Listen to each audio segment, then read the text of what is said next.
A gripe comeza a ir a menos en toda Galicia. Logo de varias semanas cunha forte presión asistencial tanto en urxencias como en hospitalización, a incidencia deste virus comeza a retroceder. Sempre decimos que hai que ser prudentes porque os picos poden de repente deixar de selo e volver a subir, pero todo parece indicar que esa baixada se consolida, non? Levamos a casi 3 semanas completas e a baixada está se consolidando. O pico da gripe agardábase para estas primeiras semanas de xaneiro, pero o Sergas xa traballaba coa previsión de que ia adiantarse, como así acabou acontecendo, rexistrándose o peor a finais de ano. Adiantamos a vacinación, recordades que empezamos o 25 de setembro precisamente para estar máis preparados, e finalmente, efectivamente, o pico produciuse na semana 52, non? Como nos decíamos, foi cando tuvemos o maior número de casos, o maior número de pacientes ingresados e a maior positividade das probas, non? Un virus que, aínda que vai a menos, continúa coleando, deixando tamén a súa incidencia nas urxencias. Con todo, dio conselleiro, en hospitais como o do Salnés a situación está máis que controlada. O que estamos vendo agora, bueno, pues algún día da semana con un pequeno repunte das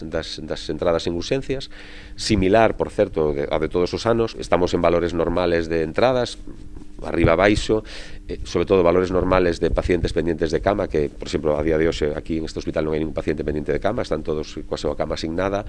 En Pontevedra estamos en valores pois normales. A incidencia da gripe tamén vai a menos na nosa outra área sanitaria, na de Santiago de Barbanzo, que non impide que as urxencias sigan a saturarse. Nas últimas horas, a Asociación de Pacientes Usuarios do CHUS fixo público un vídeo no que denuncia o colapso das urxencias con 26 enfermos graves agardando nos corredores.